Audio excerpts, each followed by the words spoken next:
News Hour Live. सरकार भन्छ अर्थतन्त्र सहज अवस्थामा छैन। आम नागरिकको क्रय शक्ति मात्र घटेको छैन, सरकार नै पनि आफ्नो खर्च व्यवस्थापन गर्न नसकेर चिपुवामा छ।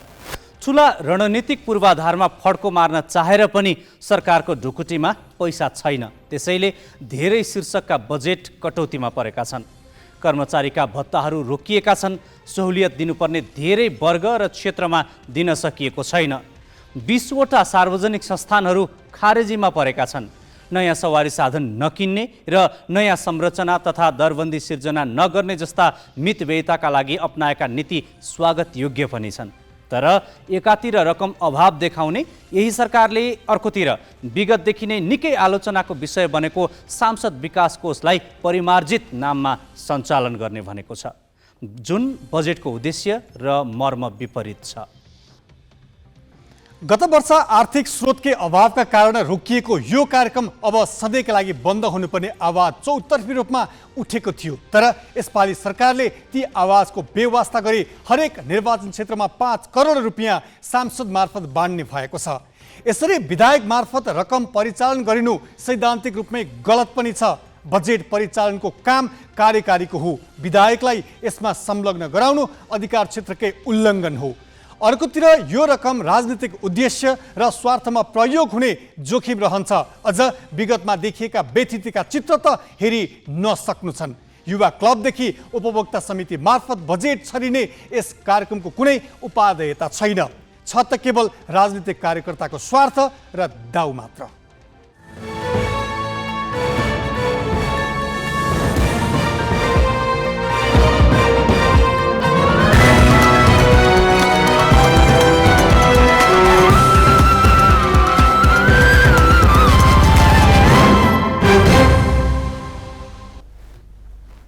नमस्कार, यो हो ग्यालेक्सी न्यूज आवर। अब हेडलाइन्स।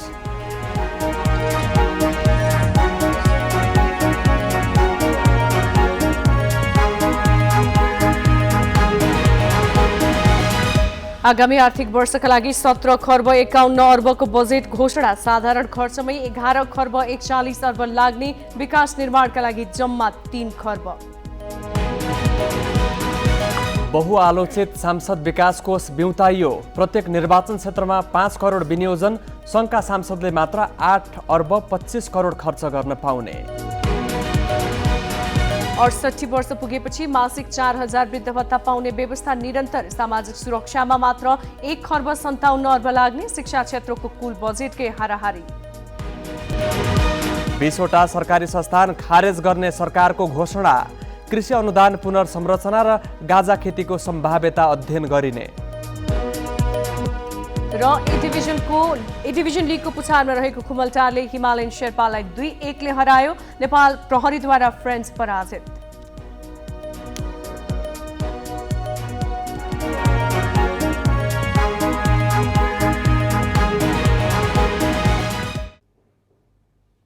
सरकारले आगामी आर्थिक वर्षका लागि 17 खर्ब 51 अर्ब रुपियाँ बराबरको बजेट घोषणा गरेको छ।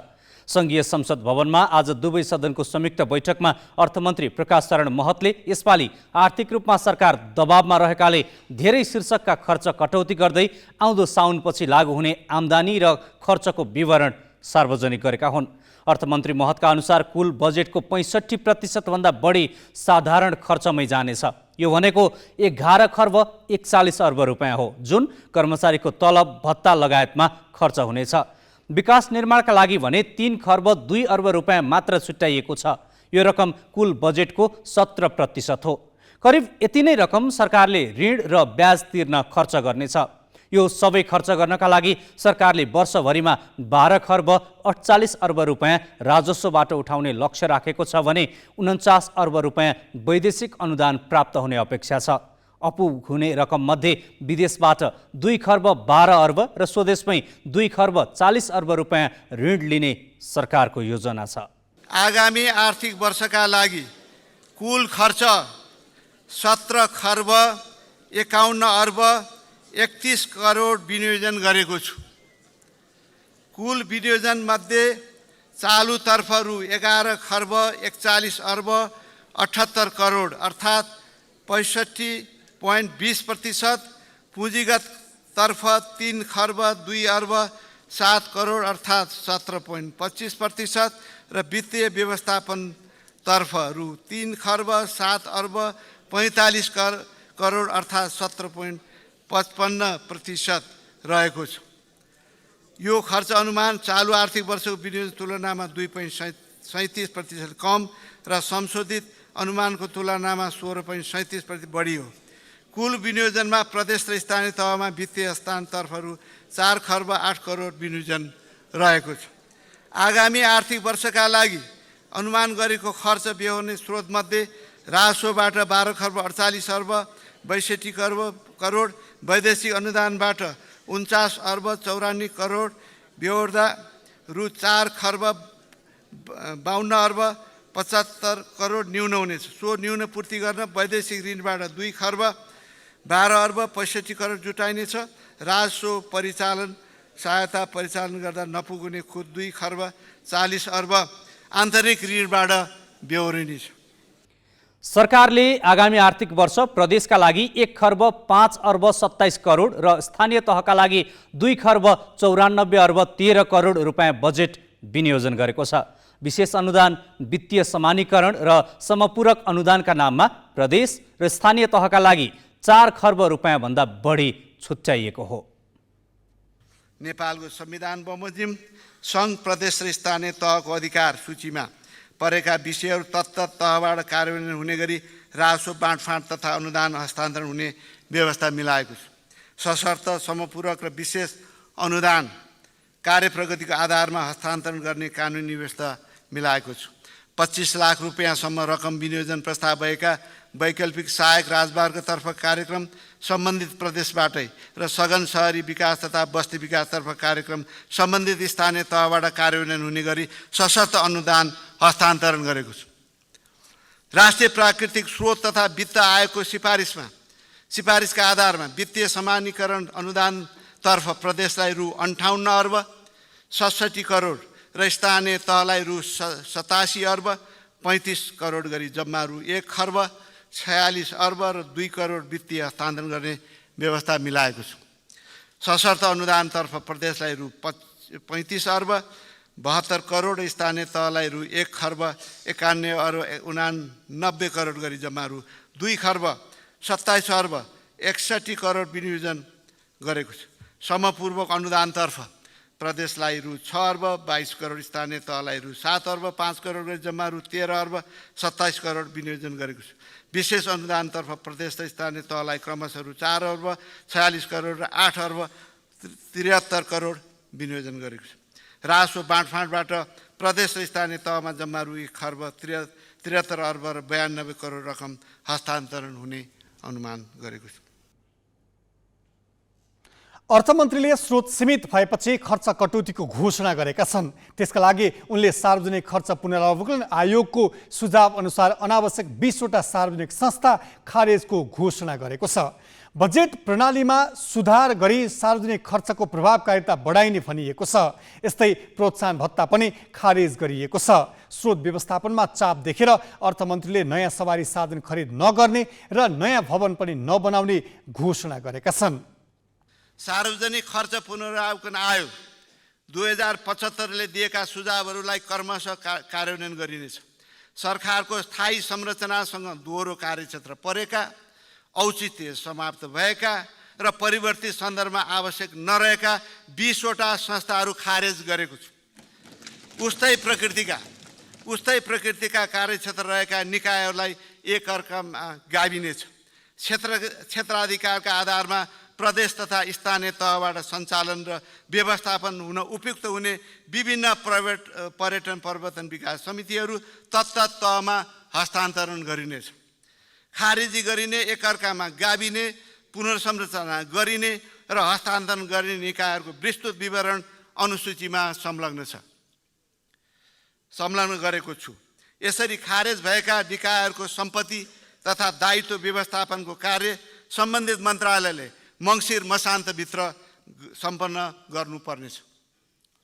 स्रोतमा परेको चापलाई मध्यनजर गरी आगामी आर्थिक वर्षका लागि सबै प्रकारका प्रोत्साहन भत्ता, अतिरिक्त समय भत्ता लगायतका भत्ता खारेज गरेको छु। नयाँ सवारी साधन र फर्निचर तथा फर्निसिङ खरिद गरिने छैन। आगामी आर्थिक वर्षमा अत्यावश्यक बाहेक नयाँ भवन निर्माण गरिने छैन। इन्धन कार्यालय सम्बन्धी सामान लगायत प्रशासनिक खर्चमा मितव्ययता कायम गरिनेछ। नेपाल सरकारबाट अनिवार्य रूपमा प्रतिनिधित्व गर्नुपर्ने बाहेक अन्य वैदेशिक भ्रमणलाई निरुत्साहित गरिनेछ। सवारी साधनको सुविधा प्राप्त गर्ने पदाधिकारीलाई स्वीकृत मापदण्डको आधारमा इन्धन बापत नगद नै प्रदान गर्ने व्यवस्था मिलाइनेछ। निश्चित नगद। सरकारी सवारी साधनको सञ्चालन र व्यवस्थापनमा हुने बढ्दो खर्च नियन्त्रण गर्न सरकारी सवारी साधन सुविधा प्राप्त गर्ने पदाधिकारीलाई सवारी साधनको सट्टा तोकेको मापदण्डको आधारमा एकमुष्ट रुपैयाँ नगदै प्रदान गर्ने व्यवस्थाको सुरुवात गरिनेछ। सबै सरकारी सेवा नियामक निकाय र सार्वजनिक संस्थानमा आगामी आर्थिक वर्ष नयाँ संरचना र दरबन्दी सिर्जना गरिने छैन। सार्वजनिक प्रशासनको विद्यमान संरचना र दरबन्दीको पुनरावलोकन गरी छरितो बनाइनेछ। सम्बन्धित मन्त्रालय र निकायले आगामी आर्थिक वर्षको मङ्सिर महिनाभित्र सङ्गठन तथा व्यवस्थापन सर्वेक्षण सम्पन्न गर्नुपर्नेछ। सरकारका नियमित संरचनाबाट सम्पादन हुने कामका लागि अलगै संरचना वा निकाय सिर्जना गर्न र परामर्श सेवा लिन तथा स्वीकृत दरबन्दी भन्दा बढी सङ्ख्यामा सेवा करार लिन नपाइने व्यवस्था गरेको छ। सरकारी निकायमा रहेका पुराना र प्रयोगविहीन सवारी साधन लगायतका सामानहरू 6 महिनाभित्र लिलामी गरिनेछ। 12 खर्ब 48 अर्ब रुपियाँ राजस्व उठाउने लक्ष्य लिएको सरकारले कर तिर्ने व्यवस्थाका लागि केही सहजता ल्याउने बताएको छ। वार्षिक 1 करोडसम्म कारोबार गर्ने करदाताले 4-4 महिनामा विवरण पेश गर्न सक्ने भएका छन् भने नयाँ भन्सार ऐन तथा भन्सार महसुल ऐन तर्जुमा गरिने भनेको छ। सबै करदातालाई QR कोड सहितको कर चुक्ता प्रमाणपत्र स्वचालित रूपमा उपलब्ध हुने व्यवस्था गरिने भएको छ। प्यान नम्बरलाई राष्ट्रिय परिचय पत्रसँग आबद्ध गराउने सरकारको लक्ष्य छ। मदिरा र सुर्तीजन्य उद्योगलाई औद्योगिक क्षेत्रमा स्थानान्तरण गरिने सरकारको घोषणा छ। सामाजिक सुरक्षा कोषमा आबद्ध भई 12 महिना वैदेशिक रोजगारमा गएका नेपालीलाई टिभीको भन्सार छुट हुनेछ। जेठ 15 गतेसम्म अर्थात् आजको दिनसम्म प्रयोगमा रहेका मोबाइल फोन असार मसान्तसम्ममा एकमुष्ट मूल्य तिरी दर्ता गर्न सकिने बनाइएको छ। स्वयं निष्कासन प्रणाली अन्तर्गत अन्तःशुल्क लाग्दै आएका 1/3 वस्तुमा अन्तःशुल्क खारेज गरी मूल्य अभिवृद्धि कर छुटको सूचीलाई समयानुकूल परिमार्जन गरेको छु। मूल्य अभिवृद्धि करमा दर्ता भई वार्षिक 1 करोड रुपियाँसम्म कारोबार गर्ने करदाताले हाल हरेक महिना कर र सोको विवरण पेश गर्ने व्यवस्था रहेकोमा अबदेखि 4-4 महिनामा पेश गर्ने व्यवस्था गरी कर सहभागिता लागत र समय घटाई साना करदातालाई सुविधा दिने व्यवस्था मिलाएको छु। सूचना प्रणालीलाई थप सुदृढ बनाउँदै कारोबारको प्रकृति अनुसार कारोबार रकमको न्यूनतम सीमा तोकी अनिवार्य रूपमा विद्युतीय प्रणाली मार्फत बीजक जारी गर्ने व्यवस्था मिलाई वार्षिक 25 करोडभन्दा बढी रकमको कारोबार गर्ने करदातालाई केन्द्रीय बीजक अनुगमन प्रणालीमा आबद्ध गरिनेछ। औद्योगिक एवं व्यवसाय वातावरण सुधार र लगानी प्रवर्धन स्वदेशी उद्योग संरक्षण एवं प्रवर्धनका लागि राजस्व नीतिमा समयानुकूल सुधार गरिनेछ। अन्तर्राष्ट्रिय व्यापारमा लाग्ने समय र लागत घटाउन नेपाल राष्ट्रिय एकद्वार प्रणाली सम्बद्ध सबै निकायमा विस्तार गरी यसको दिगोपन सुनिश्चित गरिनेछ। लगानी मैत्री कर नीति अवलम्बन गरी स्वदेशी तथा विदेशी लगानीका लागि अनुकूल वातावरण निर्माण गर्न एवं राजस्व परिचालनलाई प्रभावकारी बनाउन विद्यमान कर छुट सुविधाको प्रभावको आधारमा पुनर्मूल्याङ्कन गरिएको छ। राष्ट्रिय तथा स्थानीय व्यापार सहजीकरण संयन्त्रलाई परिचालन गर्दै सीमा नाकामा आपूर्ति श्रृङ्खला व्यवस्थामा संलग्न निकायहरूबीच प्रभावकारी समन्वय सहकार्य र सञ्चार प्रणाली स्थापना गरिनेछ। उद्योगले पैठारी गर्ने औद्योगिक कच्चा पदार्थको भन्सार दर तयारी माल वस्तुको भन्दा कम्तीमा 1 तह कम गर्ने गरी केही कच्चा पदार्थको महसुल दरमा हेरफेर गरेको छु। नीतिगत एवं कानुनी सुधार मुलुकमा औद्योगिक एवं व्यवसायिक वातावरण निर्माण गर्न तथा व्यापार सहजीकरणका लागि भन्सार महसुल लगाउने महसुल निर्धारणका आधार तोक्ने, भन्सार महसुल दर तोक्ने वा हेरफेर गर्ने लगायतका विषयलाई पारदर्शी, अनुमानयोग्य र अन्तर्राष्ट्रिय असल अभ्यास अनुकूल हुने गरी नयाँ भन्सार ऐन तथा भन्सार महसुल ऐन तर्जुमा गरी कार्यान्वयन गरिनेछ। आन्तरिक राजस्व विभागको केन्द्रीय बिजक अनुगमन प्रणालीमा सुधार गरी करदाताले उक्त प्रणालीबाटै वस्तु तथा सेवा बिक्रीको बिजक जारी गर्न सक्ने व्यवस्था मिलाइनेछ। यसबाट कारोबारको लेखाङ्कन सरल, व्यवस्थित एवं विश्वसनीय हुनुको साथै करदाता कर सहभागिता लागतमा कमी आउने अपेक्षा गरेको छु। सम्माननीय सभामुख महोदय, सम्माननीय अध्यक्ष महोदय, मूल्य अभिवृद्धि कर तथा अन्तःशुल्क छुट भएका वस्तु उत्पादन गरी निकासी गर्ने उद्योगले कच्चा पदार्थ खरिदमा तिरेको मूल्य अभिवृद्धि कर तथा अन्तःशुल्क फिर्ता दिने व्यवस्था मिलाएको छु। स्वदेशी मदिरा उत्पादकले गुणस्तरीय मदिरा उत्पादन गरी अन्तर्राष्ट्रिय बजारमा नेपाली ब्रान्डका मदिरा निर्यात प्रवर्धन गर्न एक्स्ट्रा न्युट्रल अल्कोहल स्पिरिटलाई रिडिस्टिलेसन गर्न सक्ने व्यवस्था मिलाइनेछ। सरकारले चालु आर्थिक वर्षको भन्दा 2% घटाएर बजेट ल्याउँदा कृषिको बजेट बढाएको छ। यस्तै प्रभावहीन देखिएको प्रधानमन्त्री रोजगार कार्यक्रमको बजेट घटाइएको छ। ऊर्जा क्षेत्रको बजेट पनि घटाइएको छ। सरकारले बजेट मार्फत खेतबारीमा प्राविधिक सेवा, उत्पादनमा टेवा भन्ने नारा अगाडि सारेको छ। यो कार्यक्रमको बजेट भने धेरै छैन। 47 करोड रुपैयाँ छुट्याइएको छ। कृषिमा लाग्ने युवालाई प्रोत्साहन गर्न 1 अर्ब 20 करोड रुपैयाँ छुट्याइएको छ। किसानहरूलाई रासायनिक मलमा अनुदान दिनका लागि 30 अर्ब रकम विनियोजन गरेको छ। कृषि तथा पशुपन्छी विकास मन्त्रालयले आगामी आर्थिक वर्षका लागि 58 अर्ब 98 करोड रुपैयाँ पाएको छ। यो रकम चालु आर्थिक वर्षको भन्दा 3 अर्ब 9 करोड रुपैयाँले धेरै हो। प्रधानमन्त्री कृषि आधुनिकीकरण परियोजनालाई 3 अर्ब 22 करोड रुपैयाँ छुट्याइएको छ। राष्ट्रिय अर्थतन्त्रको मुख्य आधारको रूपमा रहेको कृषि क्षेत्रको उत्पादन तथा उत्पादकत्व वृद्धि गर्न जोड दिनेछ। कृषि क्षेत्रको आधुनिकीकरण र व्यवसायीकरण तथा कृषि उपजको भण्डारण र बजारीकरणको समुचित प्रबन्ध मिलाइनेछ। खाद्य तथा पोषण सुरक्षालाई उच्च प्राथमिकता दिई कार्यक्रम सञ्चालन गरिनेछ। उत्पादन साथमा अनुदान हातमा भन्ने नाराका साथ कृषि अनुदानलाई उत्पादनमा आधारित बनाइनेछ। बिउ खरिद, रासायनिक मल, बिमा र यान्त्रिकरणमा दिँदै आएको अनुदान बाहेकका बाँकी सबै प्रकारका कृषि अनुदानलाई उत्पादनमा आधारित बनाइनेछ। नवप्रवर्धन तथा आविष्कारका लागि 1 अर्ब र स्टार्टअप व्यवसायका लागि 1 अर्ब 25 करोड रुपैयाँ छुट्याइएको छ। औषधीय प्रयोजनका लागि गाँजा खेतीको सम्भाव्यता अध्ययन गर्ने घोषणा गरिएको छ। अर्थमन्त्रीले यो घोषणा गर्दा सांसदहरूले खुसी हुँदै टेबल ठटाएका थिए। औषधिजन्य प्रयोगको लागि गाँजा खेतीको सम्भाव्यता अध्ययन गरिनेछ।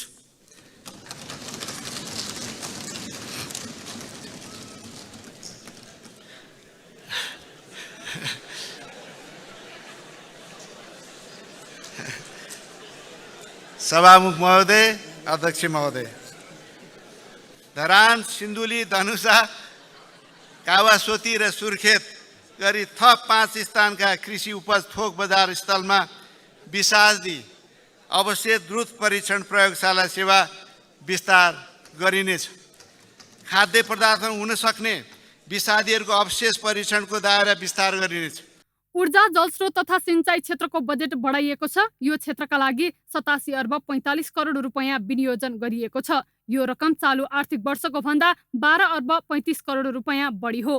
आगामी वर्ष 900 मेगावाट विद्युत राष्ट्रिय प्रसारण लाइनमा जोड्ने भनिएको छ। सिंचाइमा लगानी, खेतबारीमा पानीको नारा अगाडि सारिएको छ। थप 18,400 हेक्टर जमिनमा सिंचाई सुविधा पुर्याउने घोषणा बजेट मार्फत गरिएको छ। सरकारले सम्पन्न हुने खालका रणनीतिक आयोजनालाई मात्रै बजेट समावेश गर्दै भौतिक पूर्वाधार तथा यातायात मन्त्रालयको बजेट उल्लेख्य कटौती गरेको छ। भौतिक पूर्वाधार तथा यातायात मन्त्रालयका लागि 1 अर्ब 31 अर्ब 39 करोड रकम छुट्याइएको छ। यो रकम चालु वर्षको भन्दा 30 अर्ब कम हो। नागढुङ्गा सुरुङ मार्ग आगामी आर्थिक वर्षमा सम्पन्न गर्ने भनिएको छ। त्यसका लागि 5 अर्ब 13 करोड रुपैयाँ छुट्याइएको छ। काठमाडौँ तराई द्रुत मार्गका लागि 22 अर्ब 50 करोड रुपैयाँ विनियोजन भएको छ। शहरी विकास मन्त्रालयको बजेट भने उल्लेख्य रूपमा बढाइएको छ। यो मन्त्रालयका लागि अर्थमन्त्रीले 66 अर्ब 17 करोड रुपैयाँ छुट्याएका छन्। श्रम रोजगार तथा सामाजिक सुरक्षा मन्त्रालयको बजेट कटौती गरिएको छ। बजेट कटौतीमा प्रधानमन्त्री रोजगार कार्यक्रम पनि परेको छ। असल श्रम सम्बन्ध स्थापना गरी श्रमिकको हककी सुरक्षा गर्नु साथै उत्पादकतामा वृद्धि गरिनेछ। वैदेशिक रोजगारीलाई सुरक्षित, मर्यादित र व्यवस्थित बनाइनेछ। प्रधानमन्त्री रोजगार कार्यक्रमलाई पुनर्संरचना गरिनेछ। उत्पादनशील रोजगारी सृजना गर्ने र श्रम बजारको नतिजामा सुधार गर्ने उद्देश्यसहित कार्यक्रममा को ढाँचामा परिमार्जन गरिनेछ। स्थानीय तहबाट कार्यान्वयन हुने श्रममूलक काममा यस कार्यक्रम अन्तर्गत सूचीकृत बेरोजगारलाई कार्यस्थलमा आधारित तालिम सहितको न्यूनतम रोजगारी प्रदान गरिनेछ। प्रभावहीन यो कार्यक्रमको पुनर्संरचना गर्ने भन्दै 5 अर्ब 94 करोड रकम छुट्याइएको छ। यसअघि झार टिप्ने र गाई धपाउने प्रयोजनबाट बजेट खर्च गरेकाले यो कार्यक्रम निकै आलोचित बनेको छ। अर्थमन्त्री प्रकाश शरण महतले झण्डै 3 घण्टा लगाएर आगामी आर्थिक वर्ष 2080-81 को सङ्घीय बजेट संसदमा प्रस्तुत गरेका छन्। अर्थतन्त्रको संरचनागत बदलाव गर्नुपर्ने माग ठूलो स्वरमा उठेका बेला आफ्नो पहिलो बजेट प्रस्तुत गरेका महतले उत्पादन बढाउने र आन्तरिक बजारलाई सबल पार्ने दिशामा केही कार्यक्रमहरू अघि सारेका छन्। अहिले मुलुकको अर्थतन्त्र इतिहासकै कठिन अवस्थामा छ। यस्तो बेला कतिपय ठूला परिवर्तनको अपेक्षा गरिएको थियो।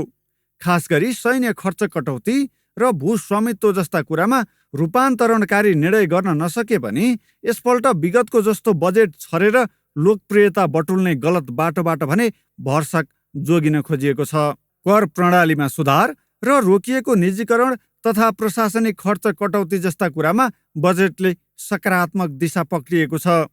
धनी र गरिब बीचको खाडल घटाउने भने पनि त्यसतर्फ बजेटले खासै प्रभावकारी कार्यक्रम ल्याउन सकेको छैन। तर उत्पादन बढाउने र आन्तरिक बजारलाई सबल पार्ने दिशामा केही कार्यक्रमहरू अघि सारिएको छ। सरकारको कुल पुँजीगत बजेटको न्यूनतम 1% रकम अनुसन्धान, नवप्रवर्धन र आविष्कारमा खर्च गर्ने नीति लिइनेछ। अनुसन्धान, नवप्रवर्धन र आविष्कारका लागि छुट्टै कोष स्थापना गर्न 1 अर्ब विनियोजन गरेको छु। कोष सञ्चालन गर्न आवश्यक कानुन तर्जुमा गरिनेछ। सरकारका विभिन्न निकायबाट हुने अनुसन्धान, नवप्रवर्धन र आविष्कार सम्बन्धी कार्यक्रमलाई यसमा आबद्ध गर्दै लगिनेछ। प्रदेश र स्थानीय तहलाई यस कोषमा रकम जम्मा गर्न प्रोत्साहित गरिनेछ। नवप्रवर्तन, आविष्कार र अनुसन्धान सम्बन्धी कार्यमा समन्वय र सहजीकरण गर्न शिक्षा, विज्ञान तथा प्रविधि मन्त्रालय छुट्टै इकाइ स्थापना गरिनेछ। बजेटले व्यावसायिक विस्तारलाई बढी जोड दिएको छ। वन क्षेत्रको उपयोगलाई सहज बनाउने र वातावरणीय प्रभाव मूल्याङ्कनको स्वीकृति पाउने समय छोट्याउने भनेको छ। प्रविधि सम्बद्ध कम्पनीहरूलाई विदेशी लगानीको कानुनी सीमा नलाग्ने भनिएको छ। नेपालबाट सूचना प्रविधि सेवा विदेश निर्यात गर्ने कम्पनीलाई विदेशमा शाखा खोल्न र कर समायोजनमा सहजीकरण गर्ने भनिएको छ। विशेष आर्थिक क्षेत्रमा उद्योगलाई आकर्षित गर्न खोजिएको छ। ई-कमर्स मार्फत हुने निर्यातको सहजीकरण गर्ने भनिएको छ। हिमालको पानी र जडीबुटीलाई प्रवर्धन गर्ने कुरा बजेटमा आएको छ। आन्तरिक उत्पादन पनि बढाउने र घरेलु उत्पादनको खपत पनि बढाउने विषय बजेटमा छ। उद्योगमा स्वच्छ ऊर्जा तथा हरित प्रवृत्तिको उपयोगलाई प्रोत्साहन गर्न प्रविधि विकास कोष मार्फत अनुदान प्रदान गरिनेछ। वैदेशिक लगानी सम्बन्धी कानुनी तथा नीतिगत स्थायित्व कायम गरिनेछ। प्रत्यक्ष विदेशी लगानी स्वीकृत प्रक्रियालाई सरल र स्वचालित बनाइनेछ। वैदेशिक लगानीको न्यूनतम सीमा पुनरावलोकन गरी क्षेत्रगत रूपमा सीमा तोकिनेछ। सूचना प्रविधि उद्योगमा वैदेशिक लगानीको सीमा हटाइनेछ। न्यूनतम पुँजीको सीमा हटाइनेछ। सूचना प्रविधि सेवा निर्यात गर्ने उद्देश्यले सञ्चालित उद्योगलाई तेस्रो मुलुकमा सम्पर्क कार्यालय स्थापना गर्न र सफ्टवेयर वा प्रोग्राम खरिद तथा उपकरण जडान गर्न उद्योगले गरेको विदेशी मुद्रा आर्जनको 10% सम्म विदेशी मुद्रा सट्टै सुविधा उपलब्ध गराइनेछ। न्यून आय भएका व्यक्तिहरूलाई ठूलो राहत दिएको छैन। अनुदानलाई केही व्यवस्थित गर्न खोजिएको छ। तर सांसदहरूको हातमा 5 करोडका दरले बजेट थमाउने गलत प्रचलन पुनः सुरु भएको छ। कम्पनी स्थापना तथा खारेजी प्रक्रियालाई पनि सुधार गर्ने व्यवस्थाहरू बजेटमा प्रस्तुत गरिएको छ। 2021 सालमा ऐन बनाएरै विदेशमा लगानी गर्न प्रतिबन्ध लगाइए यता पहिलो पटक यसमा आंशिक खुला गरिएको छ। पुँजी खाता परिवर्तन गर्ने दिशामा यो बजेटले पहिलो पाइला चालेको छ। लिज र हदबन्दी सम्बन्धी कानुनी व्यवस्थाहरू पनि संशोधन गर्ने र रोकिएको किता काटलाई पुनः सुरु गर्ने भनिएको छ। वैज्ञानिक आधारमा जमिनलाई खेती योग्य र अन्य प्रयोजनलाई वर्गीकरण गर्ने व्यवस्था मिलाइनेछ। भू उपयोग योजना तर्जुमा र कार्यान्वयनमा स्थानीय तहलाई सहयोग एवं सहजीकरण गरी भूमिको वर्गीकरणलाई पारदर्शी यथार्थपूर्ण बनाइनेछ। केही समयदेखि रोक्का रहेको जग्गाको किता काट फुकुवा गरिनेछ। यसबाट घर जग्गा क्षेत्रको कार्यभार विस्तार हुने विश्वास लिएको छ। कर प्रणालीमा आंशिक सुधार गरिएको छ। साना करदाताले हरेक महिनाको साटो अब 4 महिनामा मात्रै कर विवरण भर्दा हुने भएको छ। कयौं प्रक्रियागत झन्झटहरूलाई कम गर्ने कोसिस भएको छ। 2049 सालमा सुरु गरिएको सार्वजनिक संस्थानहरूको निजीकरणलाई दोस्रो तहमा अघि बढाउने भनिएको छ। सार्वजनिक खर्च पुनरावलोकन आयोगको सिफारिस बमोजिम 20वटा संस्था खारेज गर्ने र अन्यलाई पनि मर्जरमा लाने भनिएको छ। सूचना प्रविधि क्षेत्रलाई औपचारिक अर्थतन्त्रको दायरामा ल्याउन केही हदसम्म कोसिस भएको छ। यसका बावजुद स्वास्थ्य बिमामा क्रान्तिकारी सुधार ल्याउने, घरेलु बजारको उत्पादन एवं मूल्य श्रृङ्खला विकास गर्ने र स्वास्थ्य क्षेत्रलाई सैन्य संरचनाकै जसरी चेन अफ कमान्डमा विकास गर्ने संरचनागत बदलाव ल्याउन ठूलो नीतिगत परिवर्तन गर्ने अवसरबाट बजेट चुकेको छ। बिजनेस ब्युरो, ग्यालेक्सी फोके, काठमाडौँ। नेकपा एमाले, राप्रपा लगायत विपक्षी दलहरूले बजेट यथार्थभन्दा टाढा र कार्यान्वयन हुन नसक्ने भनेर प्रतिक्रिया दिएका छन्। बजेट भाषणपछि संसद भवन परिसरमा विभिन्न दलका सांसदहरूले दिएको प्रतिक्रिया यस्ता छन्। गत वर्ष चालु आर्थिक वर्षमा राजस्व परिचालनको यो दर्दनाक अवस्था छ। आउने आर्थिक वर्षका निम्ति 12 खर्ब 48 अर्बको चाहिँ राजस्व परिचालन हुने अनुमान गरिएको छ। न यसले चाहिँ प्रक्षेपण गरेको राजस्व परिचालन गर्न सक्छ, न यसले प्रक्षेपण गरेको अन्तर्राष्ट्रिय सहयोग परिचालन गर्न सक्छ, न यसमा खर्चका निम्ति जुन प्रस्ताव गरिएको छ तदनुकूलको खर्च प्रबन्ध यसले गर्न सक्छ र मुख्य गरिकन जुन यसले चाहिँ 6.5% आर्थिक वृद्धिको जुन लक्ष्य निर्धारण गरेको छ त्यो लक्ष्य पनि पुरा हुने कुनै सम्भावना छैन। बजेट फेरि भन्दाखेरि परम्परागतै भनेर भन्नुपर्छ। अघिल्लो दिनहरूमा जसरी आउँथ्यो त्यसरी नै एउटा बजेट फेरि यो वर्ष पनि आयो। अब बजेटका 3 मुख्य आधारहरू चाहिँ अनुमान कि यति राजस्व उठ्छ होला, अनि अनुदान अनि ऋण, 3मा आधारित छ यो बजेट। र यो बजेटमा जतिसुकै राम्रो कार्यक्रम र कुराहरू ल्याए पनि कार्यान्वयन पक्ष महत्त्वपूर्ण कुरा हो र विगतमा पनि बजेटहरू यसरी नै आउँथे र यो वर्ष पनि आएको छ र कार्यान्वयनमा फेरि पनि शङ्काहरू छ र यो नयाँ ढङ्गले आएन कि अहिलेको जुन आर्थिक सङ्कट छ त्यसलाई सामना गर्ने, त्यसलाई सम्बोधन गर्ने र देशवासीमा नयाँ आशा जगाउने किसिमको छैन र यसले फेरि आशा जगाउन सकेन। होइन, केही प्रयास, त्यही त केही प्रयासहरू गरेको छ तर फेरि पनि यतिले नै आशा जगाउन सक्दैन र यसले यो विद्यमान जुन आर्थिक सङ्कट छ त्यसलाई सामना गर्न सक्दैन। अर्थशास्त्री एवं राष्ट्रिय स्वतन्त्र पार्टीका सांसद स्वर्णिम वाग्लेले बजेट समग्रमा राम्रो भए पनि कार्यान्वयनको पाटोलाई लिएर शङ्का गर्न सकिने ठाउँ रहेको बताएका छन्। उनले अर्थमन्त्री प्रकाश शरण महतको वास्तविक परीक्षा पनि सुरु भएको भनेका छन्। राष्ट्रिय स्वतन्त्र पार्टी सकारात्मक प्रतिपक्ष भएको हुनाले हामीले चाहिँ उहाँलाई शङ्काको लाभ दिने भनेका छौँ। ती कस्ता कस्ता क्षेत्रमा भने निजी लगानीको माहौल बनाउँछु भनेर केही सुधारात्मक कुराहरू राख्नु भएको छ, त्यसमा हाम्रो समर्थन रहन्छ। पुँजीगत खर्च बढाउनको लागि यी कुराहरूमा यसरी म सरलीकृत गर्छु भन्नुभएको छ, त्यसमा हाम्रो समर्थन रहन्छ। फजुल खर्च म घटाउँछु भन्नुभएको छ, त्यसमा पनि हाम्रो समर्थन रहन्छ। केही सामाजिक लोक कल्याणकारी इनिसिएटिभहरू कोखदेखि सोखसम्म लगायतका कुराहरूमा पनि हाम्रो समर्थन रहन्छ र सेवा प्रवाहलाई आधुनिकीकरण गर्ने, डिजिटलाइजेसनबाट गर्ने, होइन, नागरिकले सरोकार राख्ने विषयहरूमा चाहिँ हाम्रो एकदम घनीभूत यत्न हुन्छ भन्नुभएको छ, त्यसलाई पनि हामीले सकारात्मक रूपमा ल्याएको छौँ। त्यसैले त्यो शङ्काको लाभ दिने र उहाँलाई शुभकामना दिने काम हामीले गरेका छौँ। तर मैले अघि भने यो बजेटको आकार चाहिँ अलिकति अविश्वसनीय कुन मानेमा छ भने पोहोर 1794 को बजेट यो हावादारी भयो भनेर अर्थ मन्त्रालयले नै भर्खर केही महिना अगाडि 1550 अर्ब पनि हामी खर्च गर्न सक्दैनौँ भनेर त्यो संशोधित अनुमान त्यो छ। राष्ट्रिय योजना आयोगको सिलिङ पनि 1680 हाराहारीमा थियो। उहाँहरूले पत्तिएर 1751 अर्बको बजेट लिएर आउनु भएको छ, जुन चाहिँ कार्यान्वयन हुने गुन्जाइस छैन, किनकि यसै पनि हाम्रो साधन स्रोतमा यसपालि ठुलो चाप हुनेछ। राजस्व हिजो साँझसम्म 788 अर्ब मात्र उठेको छ। आर्थिक वर्ष सकिनलाई 1.5 महिना बाँकी छ।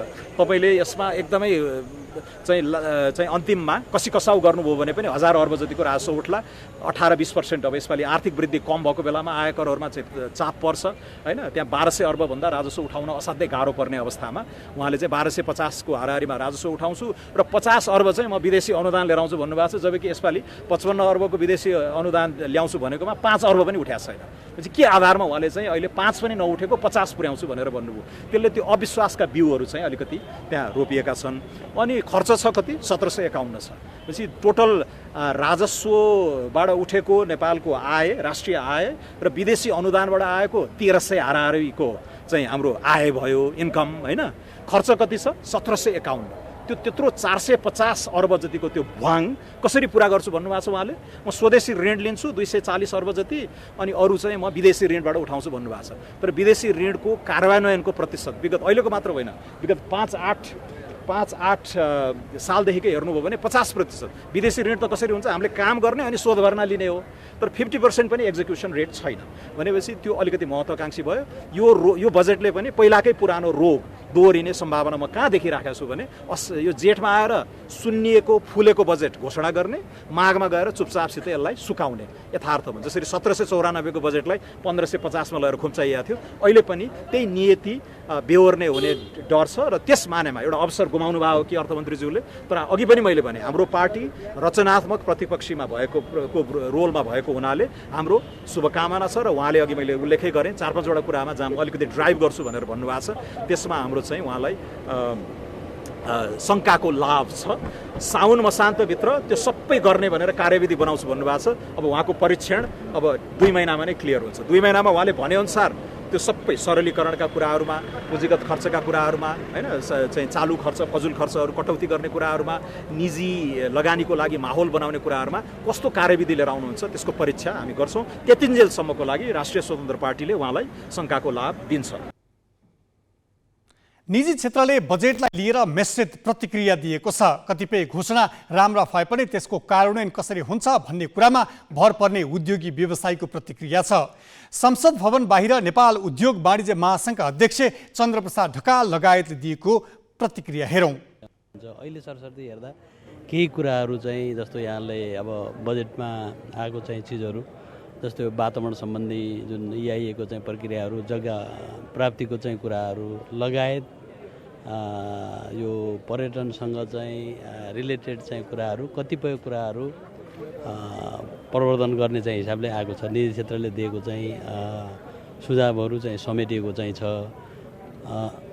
अब डिटेलमा चाहिँ वास्तवमा यो आर्थिक ऐन आएपछि मात्रै चाहिँ भन्न सक्ने चाहिँ अवस्था चाहिँ छ।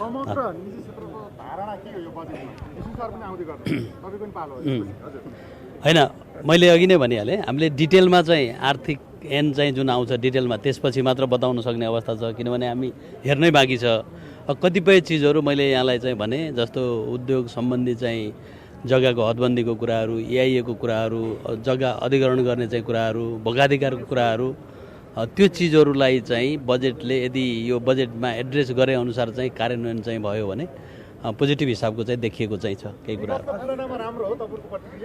अब बजेटहरू चाहिँ धेरै जसो चाहिँ के हुन्छ भने बजेट भाषणमा चाहिँ राम्रो चाहिँ आउने, तर कार्यान्वयनमा चाहिँ भन्नाले को प्रक्रियामा चाहिँ त्यो बजेटको आएको बेला जस्तो चाहिँ प्रक्रिया जुन कार्यान्वयनमा चाहिँ नभएको हाम्रो परम्परागत चाहिँ भन्नाले ऊ चाहिँ छ।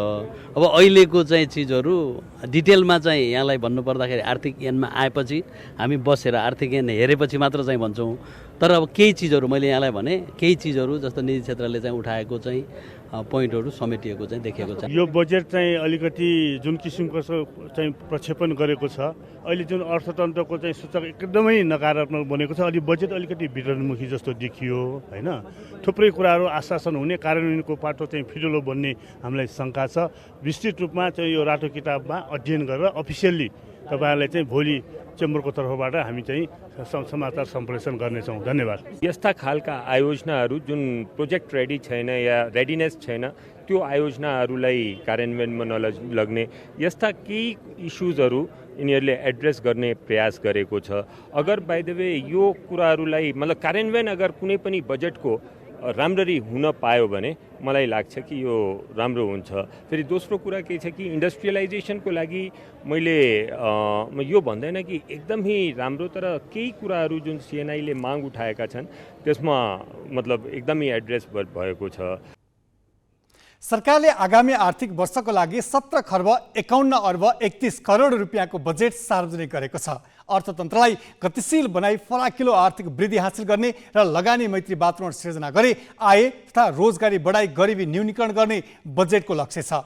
यसै सन्दर्भमा तपाईलाई आज सार्वजनिक भएको बजेट कस्तो लाग्यो भनेर हामीले देशका विभिन्न भागमा सोधेका छौँ।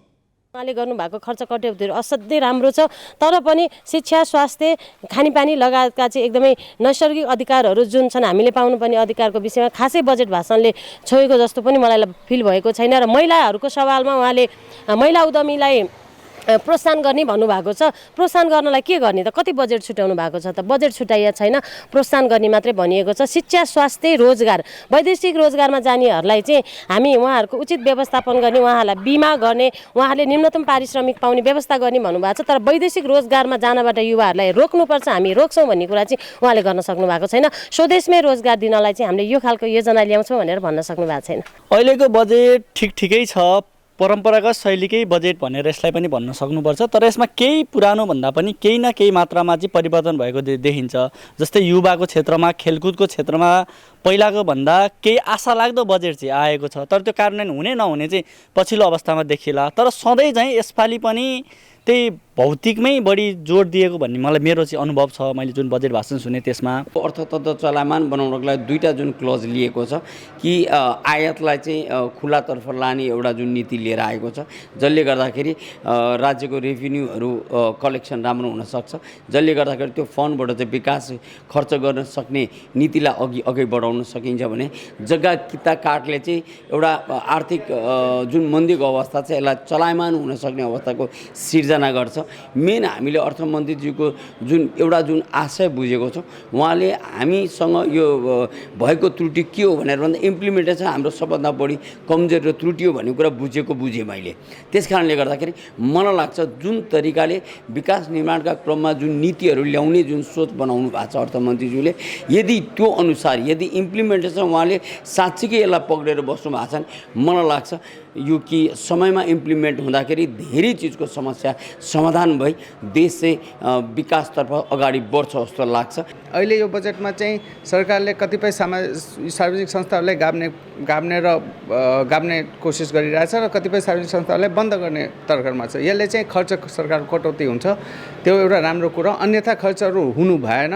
जुन हामी प्राइभेट सेक्टरले सधैँ माग गर्दैछौँ कि तपाईँको खर्च बढी छ, त्यो त्यतातिर सरकारले ध्यान दिएको छ।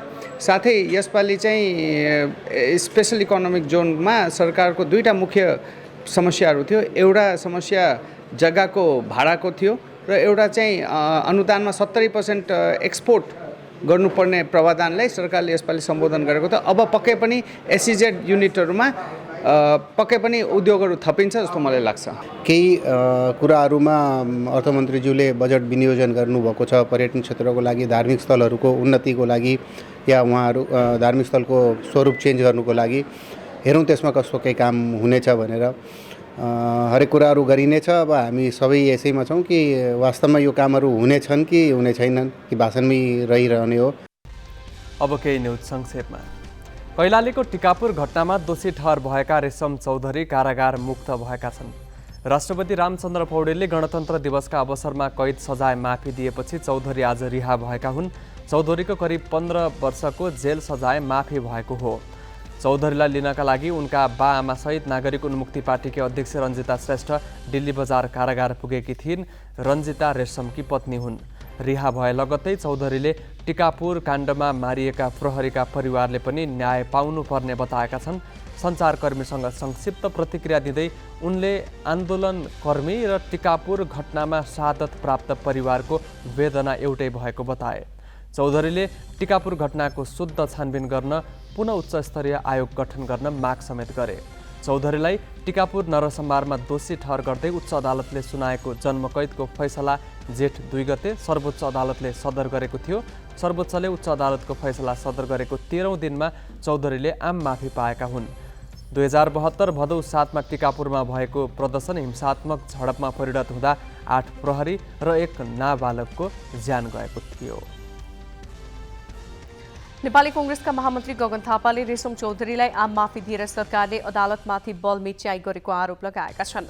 कांग्रेस महामन्त्री थापाले आज ललितपुरमा कार्यकर्ता भेलालाई सम्बोधन गर्दै रेशमलाई माफी दिएर सरकारले कानूनकै धज्जी उडाएको बताए। उनले गणतन्त्रमा कसैको हुकुम नचल्ने ख्याल गर्न भनेका छन्। उनले सर्वोच्चको फैसलाको पूर्णपाठ नआउँदै रेशमलाई माफी दिएर सरकारले दादागिरी देखाएको आरोप लगाए। रेशमलाई आम माफी दिन राष्ट्रपतिलाई सिफारिस गर्ने काम कांग्रेस समेत सम्मिलित सरकारले गरेको हो। कांग्रेस महामन्त्री थापाले विधिको शासनको वकालत गर्ने पार्टीले कानून र सर्वोच्चको निर्णयलाई अनादर गर्न नमिल्ने बताए। उनले कानूनी शासनको वकालत गर्दा सरकारले केही फरक नपर्ने बताए। कांग्रेसका लागि सरकार साध्य नभई साधन मात्र भएको उनको भनाइ छ। बाँकी प्रसङ्ग नवराज पाण्डेबाट। 1.5 दशक अघिको जनआन्दोलनले देशको स्थापना सँगैको इतिहास बोकेको राज संस्थालाई हटाएर नागरिक नै सर्वेसर्वा हुने व्यवस्था स्थापना गर्यो। संघीय समावेशी लोकतान्त्रिक गणतन्त्र भनिएको यस प्रणालीमा सीमान्त नागरिकले पनि आफूसँगलाई राज्यसँग जोडिएको महसुस गर्ने अवस्था बन्नुपर्ने हो। तर यस व्यवस्थामा सीमान्तकृत समुदायले आफूलाई झन् पछाडि पारिएको महसुस गरेका छन्। राज्यका विभिन्न ओहदामा बस्नेहरूले आफ्नै शान शौकत विधि पद्धतिमाथि नियन्त्रण र राज्यकोष दोहनको अवसरका रूपमा यस व्यवस्थालाई पनि उपयोग गरिरहेका छन्।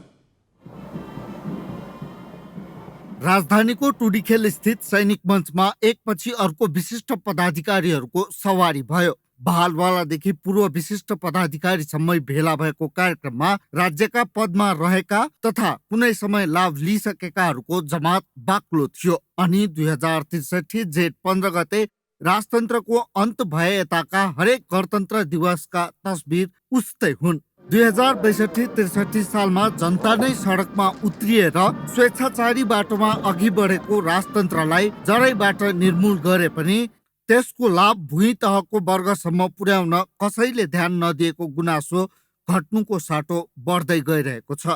यही कारण विश्वकै आधुनिक इतिहासको दुर्लभ मध्येको एक त्यही परिवर्तनको अपनत्वको महसुस राज्यको शासन सत्तामा रहेका र रहने प्रतीक्षामा रहेका बाहेकलाई भएको देखिएन। त्यसैले त प्रधानमन्त्रीले आफ्नो सम्बोधनमा नागरिकलाई गणतन्त्रको महत्त्व बताउँदै भव्यताका साथ मनाउन अपिल गर्दै हिँड्नु परेको छ। सयौं वर्षदेखिको वंशवादी सामन्ती प्रणालीलाई अन्त्य गरी जनताको व्यवस्था स्थापना गरिएको घटना सामान्य कदापि होइन। त्यसैले गणतन्त्र दिवसको ओज महिमा र महत्त्वलाई उच्च रूपमा सम्मान गर्दै यो दिवसलाई भव्य रूपमा मनाउन म आम जनसमुदायसँग अपिल गर्न चाहन्छु।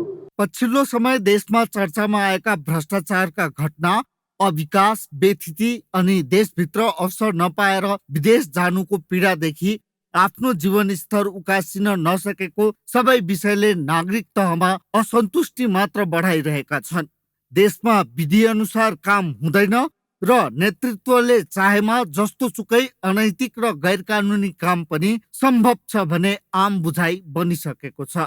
हुँदा गृह मन्त्रालयमै बसेर आफ्ना नागरिकलाई अर्कै देशको नक्कली शरणार्थी बनाएर तेस्रो देश पठाउने गिरोह सञ्चालन गरेको घटनाले त झन् यस व्यवस्थाका सञ्चालकहरूप्रति झनै वितृष्णा बढाएको छ। 3 तहका न्यायालयले गम्भीर मानवता विरोधी अपराधमा दोषी ठहर भएका व्यक्तिलाई आम माफी दिने अवसर समेत यही दिनलाई बनाइदा यस्ता दिवसहरूले उल्लासभन्दा उद्वेगको वातावरण बनाएको छ। गणतन्त्रमा चाहिँ अब राजनैतिक दलहरूले देशको न्यायिक परम्परालाई पनि ध्वस्त गरे, देशको चाहिँ सुरक्षाको प्रणालीलाई पनि यिनीहरूले ध्वस्त गरे, देशको चाहिँ राजनैतिक उसलाई त ध्वस्त गरे, देशको वैदेशिक नीतिलाई समेत पनि यिनीहरूले व्यवस्थित रूपबाट अगाडि बढाउन सकेनन् र कमजोर बनाए।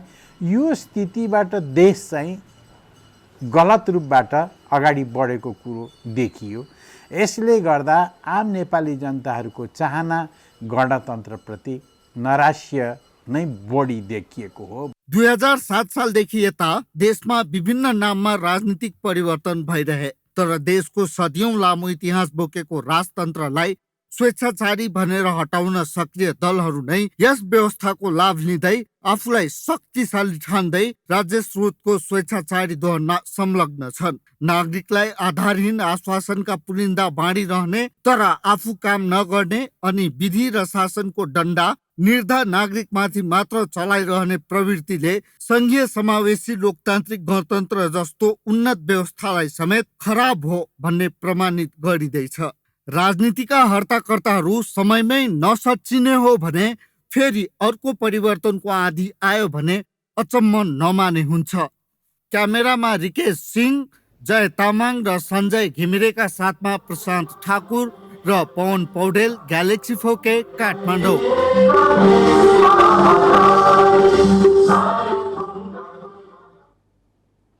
यसैबीच हामीले राजनीतिक विश्लेषक मुमाराम खनाललाई गणतन्त्र दिवसमा नागरिकको उत्साह किन देखिएन भनेर सोधेका छौँ। त्यो उत्साह जगाउने के उत्प्रेरणा छ त अहिले भन्दा त्यो उत्साहका लागि चाहिने उत्प्रेरणा त त्यो व्यवस्थाले दिनुपर्छ होइन।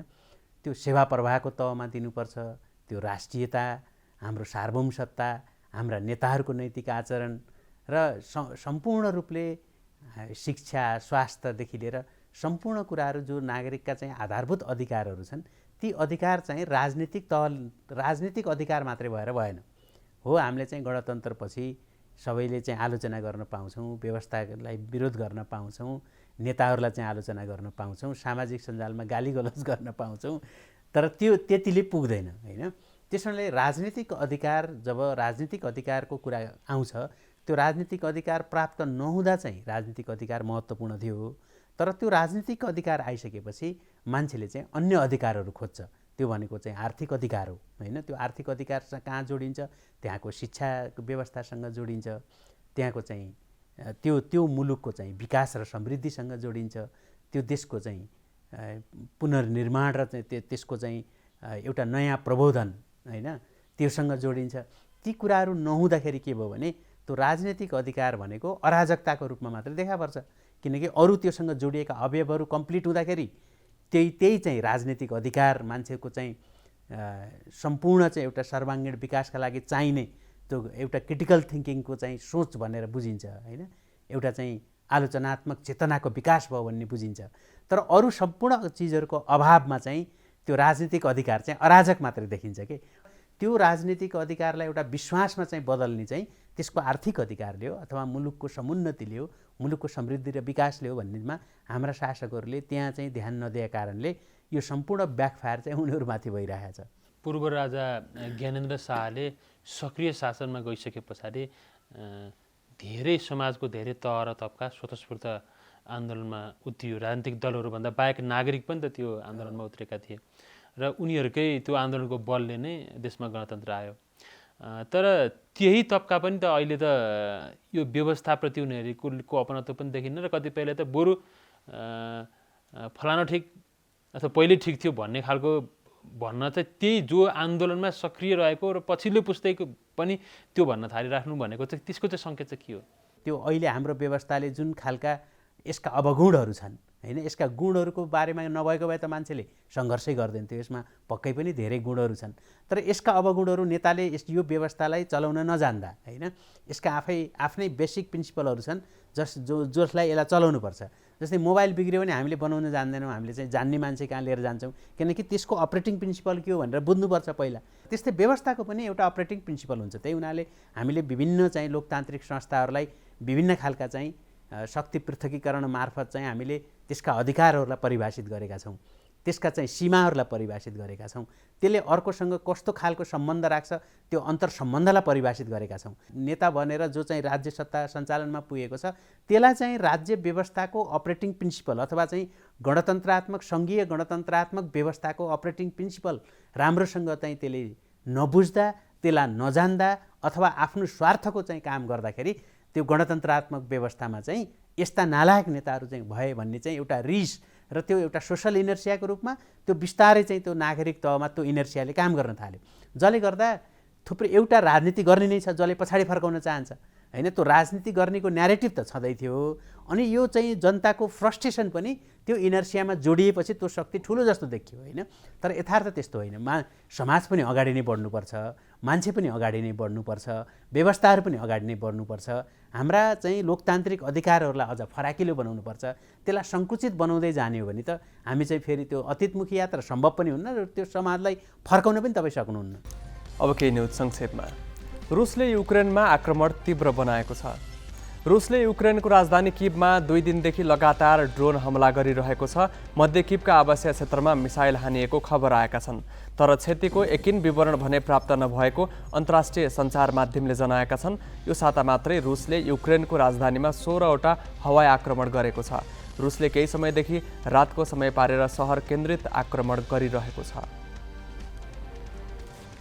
स्पेनका प्रधानमन्त्री पेड्रो सान्चेजले जुलाई 23 का लागि निर्वाचन आह्वान गरेका छन्। स्थानीय र संसदीय निर्वाचनमा आफ्नो पार्टीले खराब नतिजा ल्याएपछि प्रधानमन्त्रीले संसद भङ्ग गर्दै निर्वाचनको मिति घोषणा गरेका हुन्। उनले आज राष्ट्रका नाममा सम्बोधन गर्दै संसद भङ्ग गर्ने आफ्नो निर्णयबारे राजा फिलिप छैटौँलाई जानकारी गराएको बताए। उनले स्पेनिस समाजवादी वर्कर्स पार्टी र यसको सहयोगी पोडेमोसले चुनावमा ठूलो झड्का बेहोरेपछि यो निर्णय आएको हो। प्रतिद्वन्दी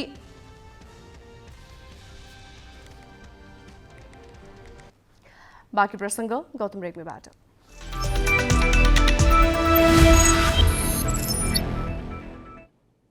शहीद स्मारक ए डिभिजन लिगमा उत्कृष्ट पुनरागमन गर्दै पुछारमा रहेको कुमलटारले हिमालयन शेर्पालाई 2-1 गोलले हराएको छ। दशरथ रङ्गशालामा आज भएको खेलमा हिमालयन शेर्पाले सुरुवातमै अग्रता बनायो। खेलको 6औं मिनेटमा म्यानुएल नानाले गोल गरे। अग्रता 17औं मिनेटमा तोडियो। मेसुके ओलोमौले बराबरी गोल फर्काए। 68औं मिनेटमा कुमलटारले पेनाल्टीको अवसर पायो। अमृत श्रेष्ठको ह्यान्डमा रेफ्रीले पेनाल्टी दिए, तर मेसुकेको प्रहार किपरले बचाए। अग्रताले लिने सुनौलो मौका गुमाएको कुमलटारका लागि 76औं मिनेटमा बिनोङले गोल गरे। जितपछि 22 खेलबाट 24 अङ्क बनाए पनि कुमलटार लिगको पुछारमै छ। हिमालयन शेर्पा 29 अङ्क सहित 5औं स्थानमा यथावत छ। लिगमा नेपाल पुलिसले रेलिगेसन जोनमा रहेको फ्रेन्ड्स क्लबलाई 2-1 गोलले हराएको छ। दशरथ रङ्गशालामा भएको खेलमा पुलिसले तेस्रो मिनेटमा अञ्जन राईको गोलमा अग्रता लिएको थियो। 20औं मिनेटमा विकास थापाले बराबरी गोल फर्काए। 35औं मिनेटमा अञ्जनले नै व्यक्तिगत दोस्रो गोल गरेपछि पुलिसले 2-1 को अग्रता लियो। त्यसपछि थप गोल भएन र पुलिस विजयी भयो। 9औं जितपछि पुलिस 22 खेलबाट 31 अङ्क जोड्दै चौथो स्थानमा उक्लिएको छ। फ्रेन्ड्स 24 अङ्क सहित 13औं स्थानमा छ।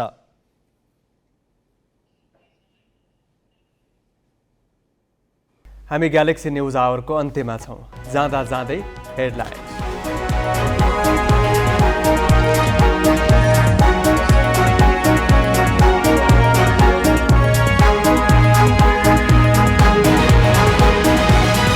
आगामी आर्थिक वर्षका लागि 17 खर्ब 51 अर्बको बजेट घोषणा। साधारण खर्चमै 11 खर्ब 41 अर्ब लाग्ने। विकास निर्माणका लागि जम्मा 3 खर्ब। बहुआलोचित सांसद विकास कोष बिउताइयो। प्रत्येक निर्वाचन क्षेत्रमा 5 करोड विनियोजन। सङ्घका सांसदले मात्र 8 अर्ब 25 करोड खर्च गर्न पाउने। 68 वर्ष पुगेपछि मासिक 4000 वृद्ध भत्ता पाउने व्यवस्था निरन्तर। सामाजिक सुरक्षामा मात्र 1 खर्ब 57 अर्ब लाग्ने। शिक्षा क्षेत्रको कुल बजेटकै हाराहारी। 20वटा सरकारी संस्थान खारेज गर्ने सरकारको घोषणा। कृषि अनुदान पुनर्संरचना र गाजा खेतीको सम्भाव्यता अध्ययन गरिने। र ए डिभिजन लिगको पुछारमा रहेको कुमलटारले हिमालयन शेर्पालाई 2-1 ले हरायो। नेपाल प्रहरीद्वारा फ्रेन्ड्स पराजित।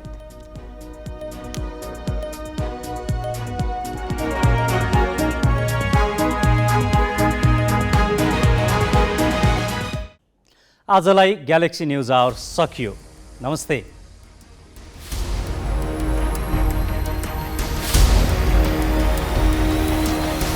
This is Galaxy News Hour Live.